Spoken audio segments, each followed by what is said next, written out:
قربانیاں پیش کر رہے ہیں۔ اب چاہیے تو یہ کہ ان مدارس کے پڑھے ہوئے اور ان مدارس میں پڑھانے والے لوگوں کی حوصلہ افزائی کی جائے، حوصلہ افزائی کی جائے، ضرورت ہے۔ انہی کی وجہ سے جب پاکستان کے اندر سیلاب آیا، زلزلہ آیا، یورپ اور امریکہ اور عرب ممالک سے بڑی تعداد میں جن لوگوں نے تعاون بھیجا، آپ اعداد و شمار چیک کریں، وہ بڑی تعداد میں جب پاکستان کے لوگ تکلیف میں تھے، تعاون کی شکل بھیجنے والے لوگ پاکستان کے ان علماء کرام سے مشورہ لے کر بھیج رہے تھے جو نیشنل تو ملیشیا، یورپ اور امریکہ کا تھا، لیکن پاکستان سے پڑھ کر جانے والے اس عالم نے، شیخ الحدیث نے، یونیورسٹی میں پڑھانے والے نے، کاروبار کرنے والے نے ایک ہی بات کی کہ میں جس زمین سے پڑھ کر نکلا ہوں اس دھرتی کا مجھ پہ قرض ہے، اگر وہاں کے لوگ سیلاب میں، زلزلے میں یا کسی آفت میں گر گئے تو میری بنیادی ذمہ داری ہے کہ میں ان لوگوں کے ساتھ تعاون کروں۔ چنانچہ ان ملکوں میں بیٹھے ہوئے وہ لوگ پاکستان کے سفیر بنے، پاکستان کے سفارتی تعلقات ان لوگوں کی وجہ سے عوام کی گلیوں اور محلوں تک پھیلے، اور ان لوگوں نے پاکستان کو مشکل حالات میں سپورٹ کرنے کے لیے اپنا اخلاقی کردار ادا کیا۔ آج پاکستان میں بیٹھے ہوئے مدارس میں، مساجد میں یہ علماء کرام پوری دنیا سے آنے والے لوگوں کی دین کے اعتبار سے رہنمائی کر رہے ہیں، اور صرف قال اللہ اور قال رسول تک بات نہیں ہے، بلکہ اگر ناموس رسالت کے عنوان پر رہنمائی کرنے کا مسئلہ ہو، انہی مدرسوں سے نکلنے والے علماء کرام ناموس رسالت کے عنوان پر اپنی خدمات سر انجام دیتے ہیں۔ اگر ناموس صحابہ اہل بیت کا مسئلہ ہو، انہی مدارس سے نکلنے والے علماء کرام، صحابہ کرام، اہل بیت الزام کے عنوان پر اپنی جانوں کے نذرانے پیش کرتے ہوئے نظر آتے ہیں۔ یہاں تک کہ اگر پاکستان کے معاشی اصطلاحات کے حوالے سے ماحول پیدا ہو تو انہی مدارس سے نکلنے والے جسٹس تقی عثمانی کی شکل میں، علامہ خالد محمود کی شکل میں علماء کرام سامنے آتے ہیں۔ مدارس کی وہ جگہ ہے، مدارس کی وہ قلعے ہیں، مدارس دین اسلام کے وہ اڈے ہیں جہاں سے اللہ تبارک و تعالیٰ نے تحریکوں کے ساتھ جڑے ہوئے لوگوں کو پیدا کیا۔ آج مدارس پر، علماء کرام پر، دینی تحریکوں سے جڑے ہوئے قائدین پر بات کرنے والوں کی باتیں ختم نہیں ہوتی۔ میں ان تمام کو متوجہ کرنا چاہتا ہوں، اگر تمہیں علماء کرام کا کردار نظر نہیں آتا، مدرسے اور مسجد سے تعلق رکھنے والے عالم اور طالب العلم کی عزت و احترام تمہیں نظر نہیں آتا، تو پھر چلو 60-70 سال پہلے جب پاکستان بنا تھا، اس وقت پاکستان کی آرمی کا جنرل انگریز تھا، محمد علی جناح کے کہنے کے باوجود وہ ہتھیار ڈال چکا تھا، ہندو بھیڑیا کشمیر پر پاک چکا تھا۔ قائد اعظم کی بات کو رد کرنے کے بعد قائد اعظم نے کن لوگوں کو پکارا تھا؟ صوبہ سرحد سے تعلق رکھنے والے مدرسے کے لوگ تھے، علماء کرام تھے، قال اللہ اور قال رسول کہنے والے وہ لوگ تھے جو محمد علی جناح کی آواز پر لبیک کہتے ہوئے گئے تھے۔ کشمیر ہندو سے چھین لیا تھا، اگر روکا نہ ہوتا تو سارا کشمیر حاصل کرنے والے یہی۔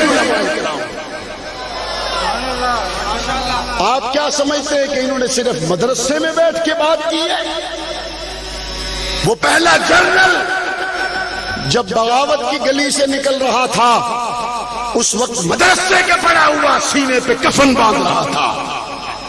وہ پہلا نمک حرام جب کہتا تھا ہم پوزیشن میں نہیں ہیں، اس وقت مدرسے کا پڑا ہوا یہ کہہ رہا تھا کہ میں لڑوں گا کلمے کے نام پر بننے والے اس ملک کی نظریاتی اور جغرافیائی سرحدوں کے لیے لڑوں گا۔ آپ چلتے چلے جائیے، کشمیر کی بات ہو، قبائلی علاقہ جات کی بات ہو، پورے پاکستان کے اندر جہاں جہاں نظریاتی جغرافیائی سرحدوں کے تحفظ کی بات آئی ہے، علماء کرام نے مدارس کے طلباء نے اور ان کے ساتھ جڑنے والے پاکستان کے غیرت مند عوام نے ہمیشہ ساتھ دیا۔ خمینی کے انقلاب کے مقابلے میں حضرت حق نواز نکلا، مدرسے کا پڑا ہوا تھا، پاکستان کے لوگوں نے ساتھ دیا۔ اس انقلاب کا راستہ روکا یا نہیں روکا؟ اس سے آگے چلیے۔ عیسائی قاسمی خون میں نہایا تھا، مدرسے کا پڑا ہوا اعظم طارق نکلا تھا، ایران کی آنکھوں میں آنکھیں ڈال کر پاکستان کا دفاع کیا تھا یا نہیں کیا تھا؟ نعرہ تکبیر، تیری آواز میری آواز، تیری آواز میری آواز، نعرہ تکبیر۔ جب بھی مشکل وقت آیا اسلام پر یا پاکستان پر، نکلے تو یہی روٹی سوکھی اور دال پھیکی اور بچھی ہوئی چٹائی اور مسلح کا مولوی، نکلے تو یہی ہیں۔ جنگ آزادی پڑھو، 1857 سے لے کر 1947 تک بے وقوف لوگ ہیں، احمق لوگ ہیں، نہ دین کے نہ دنیا کے، نہ گھر کا نہ گھاٹ، جو یہ کہتا ہے علماء کا پاکستان بنانے کا کردار نہیں ہے تو تیرے باپ کا کردار ہے۔ تمہیں نظر نہیں آتی جب دلی کے درختوں کے ساتھ لگی ہوئی علماء کرام کی لاشیں تھی؟ تمہیں نظر نہیں آتی جب باپ کے ساتھ باندھ کر علماء کرام کو اڑا دیا جاتا تھا؟ تمہیں نظر نہیں آتا جب دلی کے چوک میں احمد اللہ شاہ مدراسی کو، آزادی کے مجاہد کو گولی سے اڑا دیا گیا تھا؟ تمہیں نظر نہیں آتا جب قاسم نانوتوی سر پہ کفن باندھ کے نکلا تھا؟ تمہیں نظر نہیں آتا جب شاملی کے علاقے میں حافظ ضامن شہید ہوا تھا؟ تمہیں نظر نہیں آتا جب اشرف علی تھانوی نے محمد علی جناح کی ہاں میں ہاں ملائی تھی؟ تمہیں نظر نہیں آتا جب کراچی میں شبیر عثمانی نے پاکستان کے جھنڈا لے رہا تھا؟ نعرہ تکبیر، علماء حق، علماء دیوبند، جرأت مند، غیرت مند، جرأت مند، غیرت مند۔ پتا آنے دا نہیں تے گلاں کرنیاں ہونا لوکاں تے جنہاں دی قبراں چوں خوشبو۔ تم ہوتے کون ہو؟ تمہاری حیثیت کیا ہے؟ تمہاری اوقات کیا ہے؟ کلمے کے نام پر بننے والے اس ملک کے خاکے میں خون سے رنگ بھرنے والے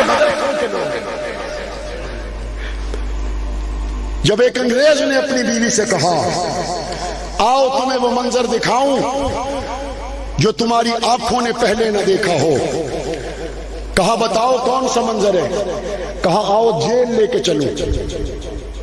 جیل لے گیا اور جیل کی سلاخوں سے نکلوایا ان علماء کو جو آزادی کے مجاہد تھے، اور انہیں توپ کے منہ سے باندھا اور اپنی بیوی سے کہا اب دیکھنا وہ منظر جو تمہاری آنکھوں نے پہلے نہ دیکھا ہوگا۔ توپ کا گولہ چلایا،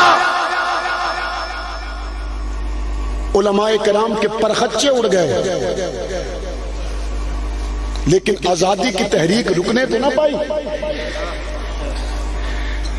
چوکوں میں گولیاں چلی، جب دلی کے بازاروں میں اور دلی کے علاقوں میں ہر درخت کے ساتھ لٹکی ہوئی لاش سے سوال کیا جاتا کون ہو؟ تو کہتا دین کا عالم ہو۔ تو پوچھا جرم کیا ہے؟ کہا آزادی۔ اور جرم کوئی نہیں تھا۔ 70 سال کے بعد ان علماء کرام کی قربانیاں اور وہ پاکستان کا دیندار طبقہ یہ سننے کے لیے بیٹھے ہے کہ تم کہو علماء کرام کا کردار نہیں تھا۔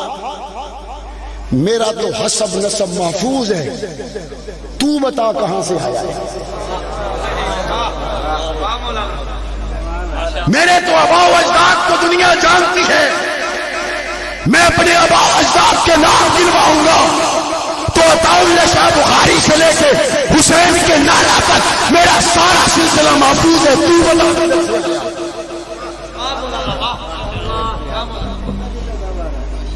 علماء کرام کو، مدارس سے پڑھے ہوئے لوگوں کو نظر انداز کرتے ہو تو کر لو. 15 سال پہلے آپ کے ڈیڈی جان امریکہ نے بھی کیا تھا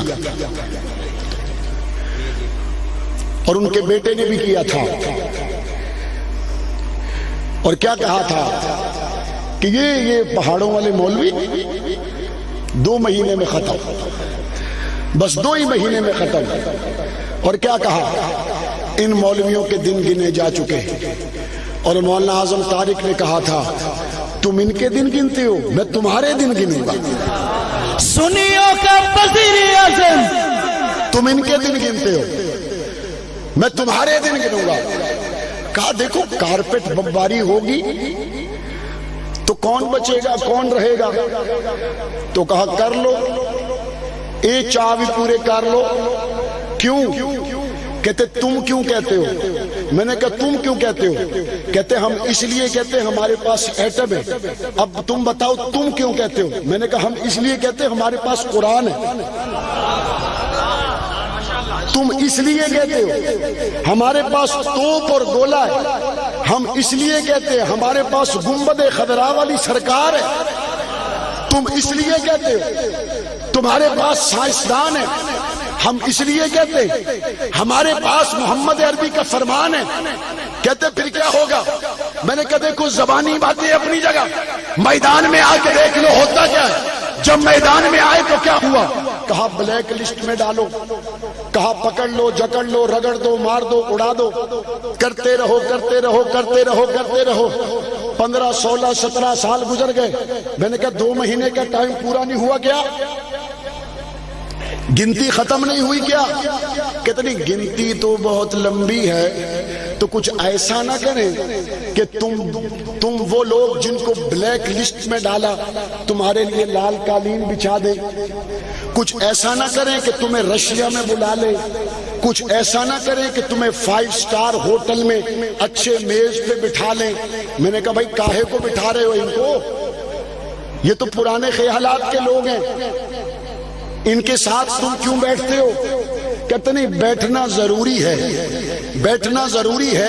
سمجھ ہم کو بھی نہیں آ رہی کہ 2 مہینے کا کام تھا 16 سال میں ختم کیوں نہیں ہوا. میں نے کہا تم کو نہیں آ رہی، ہم کو آ رہی ہے. اور ہماری سمجھ اگر تمہیں آ جائے تو تم مسلمان ہو جاؤ، ہماری سمجھ اگر تمہیں آ جائے تو تم محمد عربی کے غلام ہو جاؤ. اور وہ سمجھ میں لانے کی بات صرف اتنی ہے کہ ایٹم ہار گیا، قرآن جیت گیا. سمجھ لیں لانے والی بات صرف اتنی ہے، دنیا کا طاغوت ہار گیا، محمد عربی کا فرمان جیت گیا. آؤ نظر دیکھو تو صحیح، وہی داڑھی والا، وہی امامے والا، وہی کپڑے والا، وہی کندھے پہ چادر رکھنے والا آج برابری کی سطح پہ بیٹھ کر تم سے بات کر رہا ہو. دنیا حیران ہے، غریب ہونے کے باوجود دنیا حیران ہے، کمزور ہونے کے باوجود بڑی سے بڑی طاقت کے برابر بیٹھ کے بات کیسے کرتا ہے. میں نے کہا بات ٹھیک ہے، ایٹم والا ہوتا تو برابر نہ ہوتا، قرآن والا ہے تو برابر بیٹھ گیا ہے. دینی مدارس، دینی مدارس، دینی مدارس، اسلام، اسلام. اور پتہ ہوا کیا؟ تقریباً مہینہ پہلے کی بات ہوگی، انہوں نے کہا کہ ہم آپ سے دوستی کرتے ہیں. انہوں نے کہا کر لو. تو ایک شرط ہے. بولا کیا؟ کہا ہم دوستانہ ماحول میں ایک ہوائی اڈا کابل میں رکھیں گے، بس دوستی اور کوئی بات نہیں. ہم جا رہے ہیں، ایک ہوائی اڈا کابل میں رہے گا. انہوں نے کہا دوستی ہو گئی؟ بولا ہو گئی. بد اعتمادی تو کوئی نہیں؟ کہا نہیں بد اعتمادی کوئی نہیں، دل سے تمہارے ساتھ ہیں، سیم برادر. فرق والی بات نہیں. انہوں نے کہا بس دیکھو دوستی میں واشنگٹن میں ہمیں بھی ایک ایئرپورٹ دے دو. بھئی دوستی تو میرے ایسے ہے نا. تو کہا نہیں دوستی تو ہے لیکن تم نہ بناؤ. انہوں نے کہا پھر تم بھی نہ بناؤ. تو کہا اچھا ایسا کریں دوبارہ بیٹھے. اچھا اب کیا ہوا؟ کہتے وہ ہم نے یہ سوچا کہ بارڈر کے علاقے میں ایک ہوائی اڈہ دے دو دوستی میں. کہا مان لیا. تم بھی اپنے بارڈر کے علاقے میں ایک ہوائی اڈہ دے دو دوستی میں. تو کہا دیکھو ہم تو بہت بڑی طاقت ہے اور تم 15 سال سے خالی ہاتھ ہو اور برابری ہمارے ساتھ کر رہے ہو. انہوں نے بات وہی کی. دیکھو تم ایٹم کی طاقت ہو, ہم قرآن. تم ایٹم کی طاقت ہو, ہم محمد عربی کے غلام ہیں. تو بات پھنس گئی, چل نہ سکی. ان کے ماتھے پہ پسینہ بھی نہیں آیا. انہوں نے کہا گل پھسونی ہے تے پھسائی رکھو, اگوں کہڑا گرمیاں آنیاں نہیں, اگوں کہڑا تسی لبنا نہیں. تو کیا ہوا؟ ہاتھ پیروں پہ آ گئے. میں نے کہا یا اللہ ان کا ایک نالائق بیٹا بھی تھا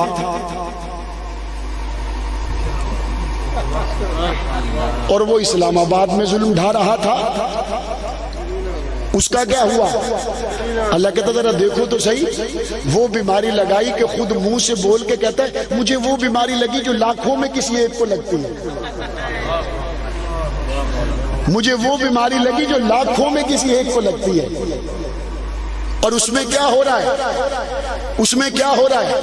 میں نے ایک ڈاکٹر سے پوچھا. اس نے کہا اس میں سب سے پہلا کام یہ ہوگا نہ مکہ بنا سکتا ہے, نہ لہرا سکتا ہے, نہ دکھا سکتا ہے. جو مکے بنا رہا تھا, لہرا رہا تھا, ڈرا رہا